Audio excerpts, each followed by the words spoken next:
Okay, welcome to my session on the power of play. My name is Karen Dolan. Maybe I'll walk out and then I'll walk back in. My name is Karen Dolan, and I'm an early years educator and leader. I am passionate about early years. I've been doing it for over 30 years now. I'm currently working at DIS. I am Scottish, but I've been working internationally for the last 15 years, so hopefully my accent will be easy to understand. I'll try and speak a little bit slow. Okay, I'm going to have to keep moving here. I might actually have to put... Any one of us to be, I know, maybe I could actually just go to the next one. Okay. No, it's okay, it's just that I'm going to have, that's what she just said, I'm going to have to move. All right, I'll do that. I don't know, they didn't, is there a remote? Okay, you can be there, okay. Okay, why play? I mean, the thing is, we've been here all weekend and we've heard so much research, but for me, this is one of my favourite quotes, and I love it because of the numbers. There's so much research on the benefits of play, but this one I love because it says it takes approximately 400 repetitions to create new synapses, new learning in your brain, but if it's done in play, it only takes 10 or 20. So for me, again, it's another powerful quote about why play. Can you do the next? Tap. So, play and its impact on learning. That's the first thing. This is a nice example of us learning here at DAIS. This is some mathematical learning, just super simple. All we have is some number cards. But again, I love this picture because you can just see the collaboration, the communication, and that we know that children learn best when they are active, when they're engaged, when they're being creative, and when they're being playful. On the next slide.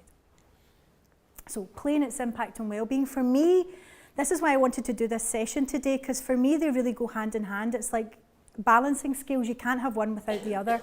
There's a great quote which says, you can't care without educating and you can't educate without caring.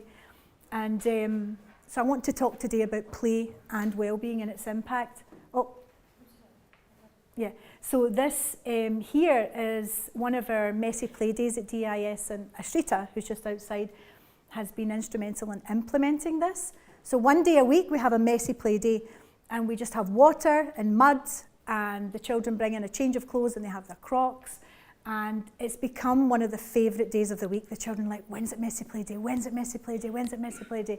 So my class's messy play day is Friday. And so they're always so excited for a Friday. But what I love about this picture as well is these were buckets that were on the ground and we were pouring and scooping, but the children decided to take off their socks and shoes and stand in the buckets.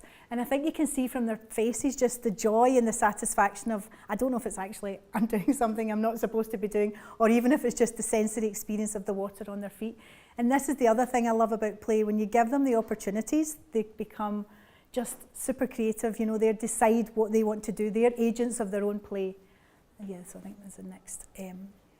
So just as I've said before, this quote again is quite powerful because well-being and learning really do go hand in hand. And if a child doesn't feel safe and doesn't feel happy, you know, Mam Ambani and everybody yesterday was talking about happiness and a happy school. If you don't feel safe and secure in your environment, then it's really hard to learn. And you know, and if we can focus on all these other things about the academics, if we focus on that, but if the child, you know, can't manage conflict resolution, can't self-regulate, none of it's going to matter.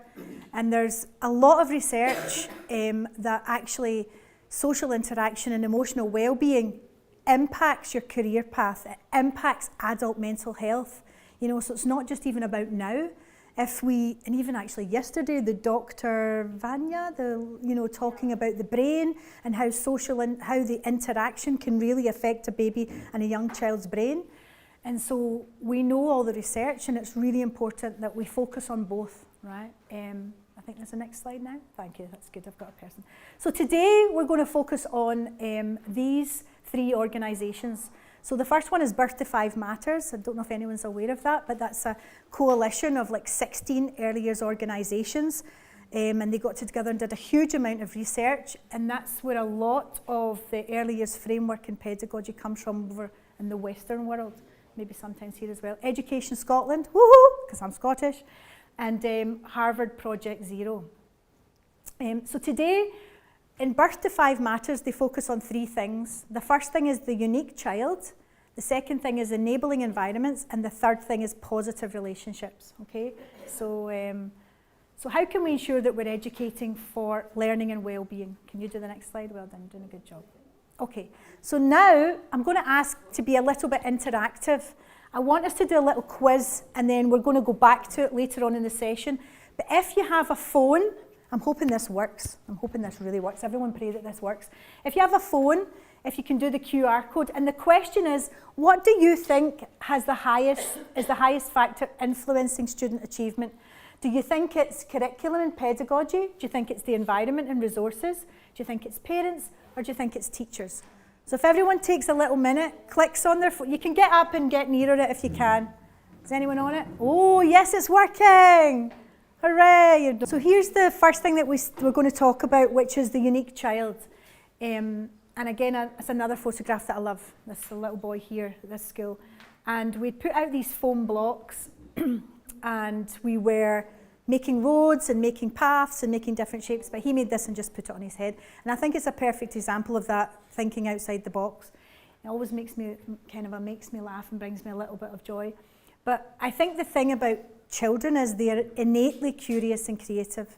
You know, so what we just have to do is give them the opportunity, give them the resources, and then a lot of the time be surprised with what they do. So can you do the next slide? So this is what we're going to do now, okay? I was going to do it in the classroom. How do you feel about doing something creative in here, or do you want to move to a bigger space?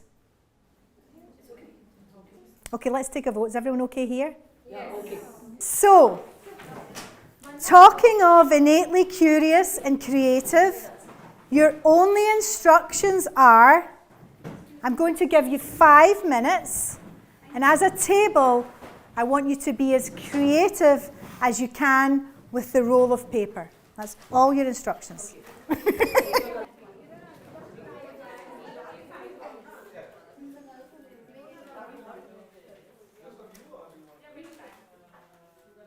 Okay, everybody, it's time to stop. I know we're having fun. Don't want anyone crying. No crying, we have to stop playing now. So, who wants to go first as a table to share what they've made? And I don't know if we want to kind of come and try and stand round. There's not a lot of space. Who wants to go first to share this table? Do you want to kind of try and gather round this table to see what they've made? Row your boat gently down the stream. Merrily, merrily, merrily, merrily, life is but a dream. And this is for kindergarten 2. What we've done is we've created all these things which are a part, so all the objects or the things and the characters which are a part of the story spinner. So the children will be given an opportunity where they can spin 3 times, the die 3 times, and whichever objects or the living beings or whatever come in, they can use 3 of those things and then weave a story around it. And we've cut these objects and kept, so they can also emphasize on numbers, counting. So for example, we also did the tulips, wherein the tulips are growing from the bud to a flower. So again, covering concepts of sequencing, colors, because there are colors involved, numbers. Again, we've involved animals and human beings, so the characteristics of living things can be touched upon. So yeah. There's a sun, so in this the song comes in, Old MacDonald had a farm. Okay. So I'm loving the songs, the singing. Everyone was listening to yesterday's keynotes, yeah. Old MacDonald had a farm, E-I-E-I-O. And on this farm he had some cats, E-I-E-I-O. And a meow meow here and a meow meow there. Here a meow, there a meow, everywhere a meow meow. Old MacDonald had a farm, E-I-E-I-O. I like the books. Yes. So we give them this. Okay. We we ask them to draw, Okay. and then they spin the story. Okay. I was very much impressed with that yesterday. Yes. Were you inspired by the other group's boat, or did you do your own boat? No, we did it first. Yeah, you did it first. Okay. Because sometimes it's nice to collaborate on learning and see what someone else is And doing. so then how we cross the board, so they get to know the farm animals, transport, Okay. colors, okay, things found on the farm, the hills, This overall study of high, low, environmental study. complete. Beautiful. Thank you. Okay, let's go over here. We took our children for rainy season outside. Oh. So they are doing puddles, playing puddles. They are looking to the frogs, beautiful peacock, rainbow. They are just watching the nature and they are dancing in the puddles. Okay. And we are just reciting that Hindi rhyme, I don't know. Hindi rhyme, yes. जब बारिश आती है जब बारिश आती है तो froggy आता है तो फ्रॉगी आता है हॉप हॉप छपा छपा छपा छपा चढ़ घूमता रहता है जब बारिश आती है जब बारिश आती है तो बच्चे छपा छपा छपा खेलते रहते हैं Wonderful. Craft material. Yeah. This is the rose. This is lotus and having the leaf of lotus. And this is boats. And this is the puppet and soap we can make with the leaf of this. Which color you want? Yes, puppet we also make, and in Indian culture here has the haldi kumkum karanda. Yes. This is the aeroplane. This is the kids like throwing everywhere and making so much flowers. We like to make a design, so I am making designs. Children have flowers, so we try to make a flowers. Thank you. So I want to share a little video with you. Maybe we can just watch it and then I'll talk about it later. It's kind of a link to what we were just doing. Okay? Turn off the light, just so we can see it. Yeah, just now till we see the video.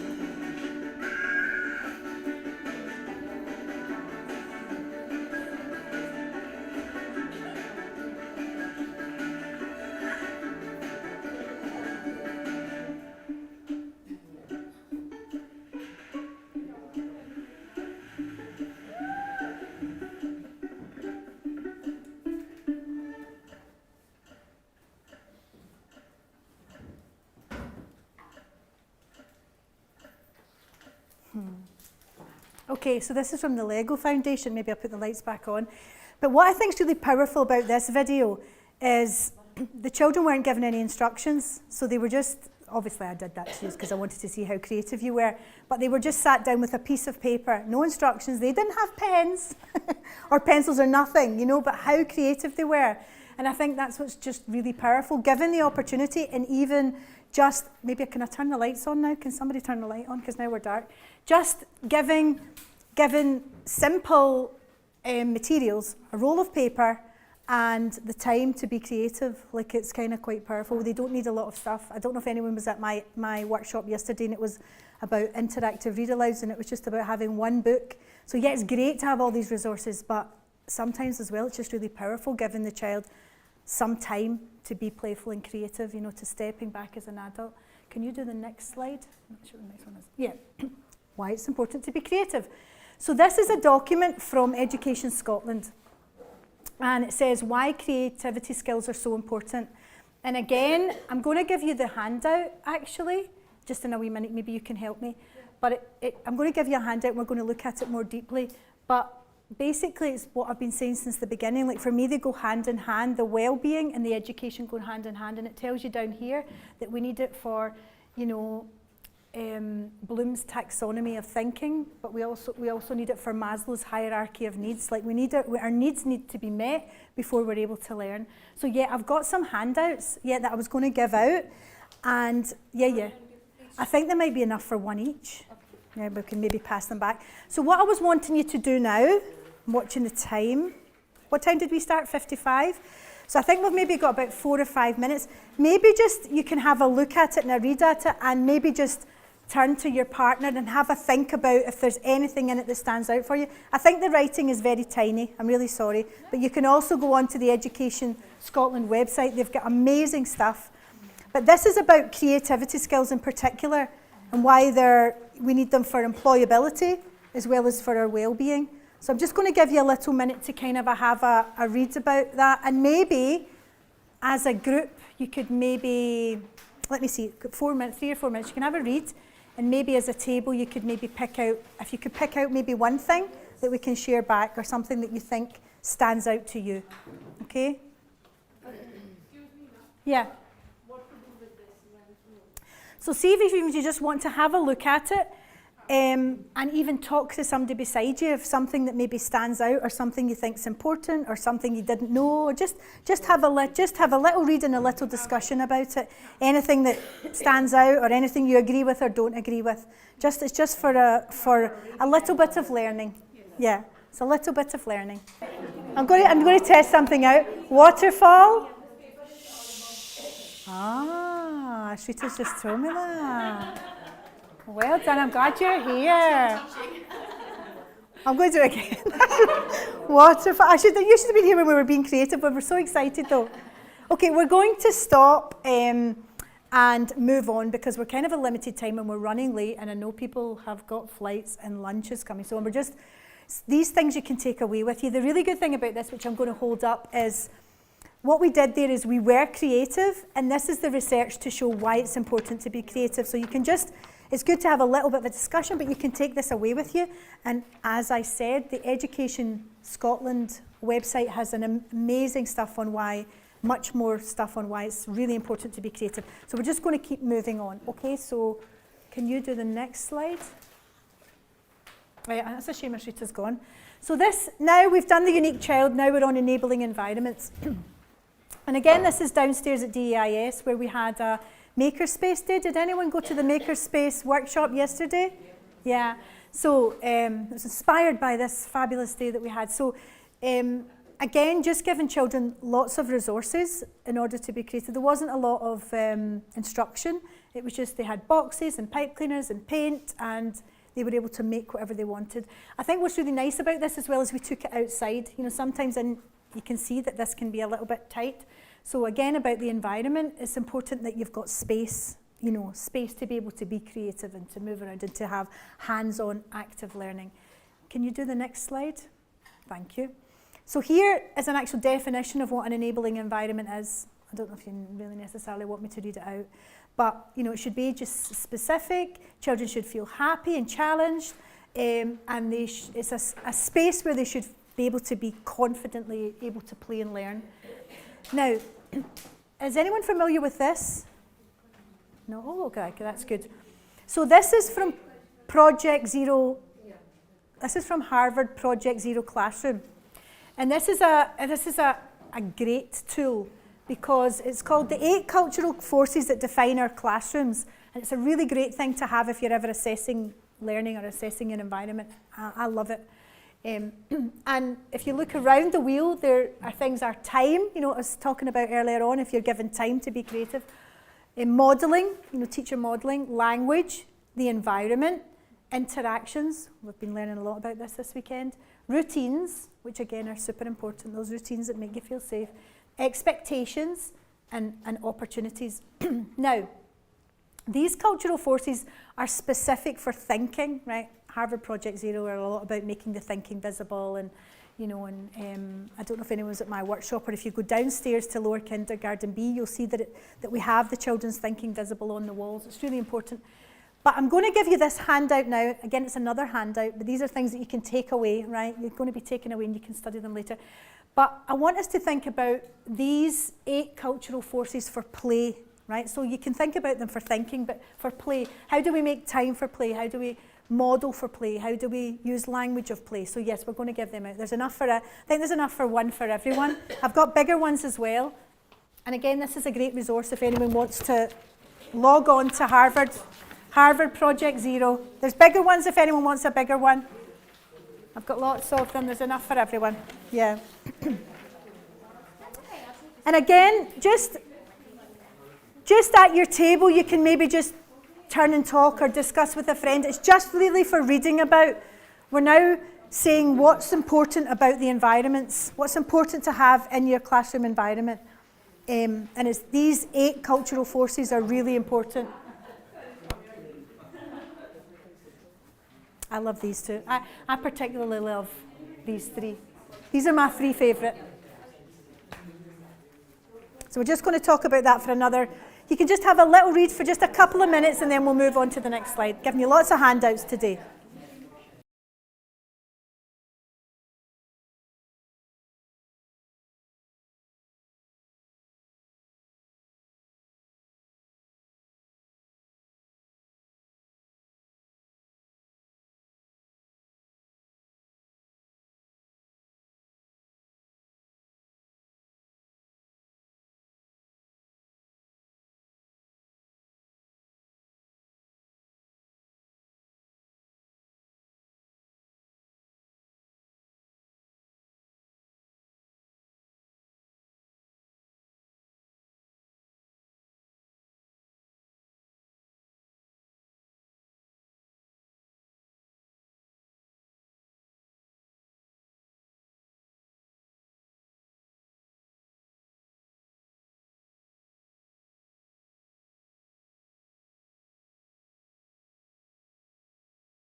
Shrita's got some more interactive readers. So that's something you can maybe just take away with you. This has been good if we maybe had a few hours today, but we don't. But these are really powerful things. My favourites are opportunities, just as I said, giving you an opportunity to be creative, time to be creative, and kind of a modelling. I know you're taking a picture, sorry, next slide. Okay, so this is the third thing. Do you remember I was saying in Birth to 5 Matters there was 3 things? So we talked about the unique child, we talked about enabling environments. Now we're going to talk about positive relationships. One of the other teachers actually captured this picture, which I really love. And this is a quote from Early Years Matters. And I love this quote too because it first of all talks about, remember I was saying well-being and learning go hand in hand? It first of all talks about the well-being before the learning. And that's what I really love. They're both equally important. You know that children need to be strong and they need to be independent. And then if they do, that's going to help their learning. When they feel safe and secure, their learning is going to be helped. The other thing Mr. Basu said yesterday, which I saw that Anne Van Dam has re-quoted, is about being playful adults. So when you talk about positive relationships, it's not just about making the children feel safe and secure. Can you click? That's a shame. She's trying to video and I now need to click the next slide. It's not just about making them feel safe and secure. It's about modelling from this thing here, modelling play and the interactions. So this, I love. This is a really great example. And this is in the classroom. And we had some of those Unifix cubes out, you know, those things there. So the Unifix cubes are there. And this little boy made this, and I thought it was a rectangle because we were learning about shape. So I said, oh, it's a rectangle. And he corrected me, no, Miss Karen, this is a camera. It's a camera. And what I love there is then, so that's his camera. And if you see here, now Miss Priyanka's posing. Yeah, so the power of positive relationships, right? You really can't underestimate it because what she's done there is she's validated his thinking, she's validated his play, and she's validated his creativity. She's not said that's not a camera. You know, so it's really powerful. The positive relationships, again, as we've said downstairs, even for brain development, but also for making you feel safe and for validating the play. What's the next? Can you do the next slide? I'm not sure where we are now. Oh, so now we're going to go back to the survey results. Let me see if I can do that. Can you go back? The black slide. The one that we went back to, back. QR code, right? Yeah, the Mentimeter, right? So, well done. Okay, so what do we think is the highest factor influencing student achievement? So we've got 2 for curriculum and pedagogy. We've got 15 for environment and resources. Did you take a picture of that? Have you taken a picture? Okay. 1 for the parents and 5 for the teachers. Okay, so now you're going to flip back. I'm going to tell you the right answer. I feel parents more than teachers.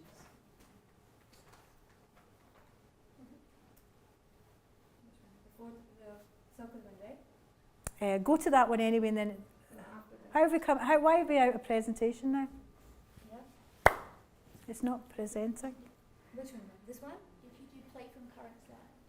Yeah, go from there anyway, or just go from one of them, and then we can go to the next one. We can, once we're in it as can we go back to presentation? Because now this is like. Yeah, but just let me do the slide. Yeah, this one. So, the answer is teachers, right? So John Hattie is a researcher, educator. He's wrote loads of books, Visible Thinking. He's a really well-renowned educator, researcher. He's done thousands of studies, and what he says is,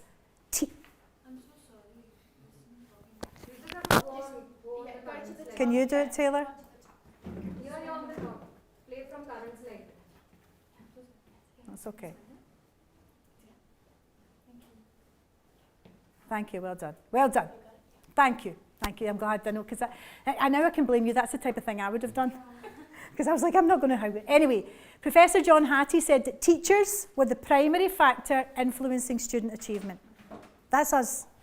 That's what they were talking about downstairs yesterday. Oh, that's why we're here, all the politicians, all the government officials, because it's the educators that make a difference in the children's life. It's us. Can you do the next slide? Let's see what it says. So what I've said is what now, right? So for me, what now is more play, because being creative is crucial for your well-being and for your learning. But we need funding, for the Anganwadis, for the private schools, for the public schools. We need also, I say often, my quote, my mantra, I'm passionate about early years, and I say we have the hardest, but yet this most important job in the world, right? That's what I think. We have the hardest, but the most important job. There's another researcher, Jean Dubel, who is actually, he's been noted, he's from the UK, as one of the top 10 influential people in education right now. And he is an absolute advocate for early years. And he says early years educators, that's us, or caregivers, or whatever you want to technically call it, have over 1,000 interactions a day. 1,000 interactions, that's what our day is like. And you know that, if anyone in here is early years, you're answering this and you're doing that, and you're doing 1,000 interactions a day we have. It's the hardest job in the world, but the most important. And so that's what I want to kind of take away. I think a lot of people in here anyway are early years educators, but I hope other people are listening, and I think that's the whole point of the conference, which is really important, is that we need the acknowledgement for the great job that we're doing and the really hard job that we're doing, even from the doctor yesterday about all that brain development and how impactful our interactions are, and that we must have positive interactions because that impacts children's brains, and that teachers are the primary factor, so that we need funding, we need support, and we need acknowledgement for the really hard job we do. And I think that's the next slide is, that's me. Can you do the next slide? That's me kind of finished. So all is just to say is thank you. Thank you for your time. Oh, can you put the slide up? Sorry. Can you do it, Taylor? Because it's really important to do the slide, because... You press the same button, like from current slide. Yeah, and then you can click onto that. Okay, because the last thing I just want you to do is, it's also not thank me, thank you and thank me, but these organisations are the things that are really great if you want to take a picture and you can dive deeper into these places. Birth to 5 Matters. The Lego Foundation's got amazing stuff on play. Early Years Matters, Education Scotland and Harvard Project Zero. All of those places are great for more research on play, okay? And that's all if anyone wants to get in touch with me, that's all my contact information there. So take everything away with you. Thank you very much for your help today. Thank you.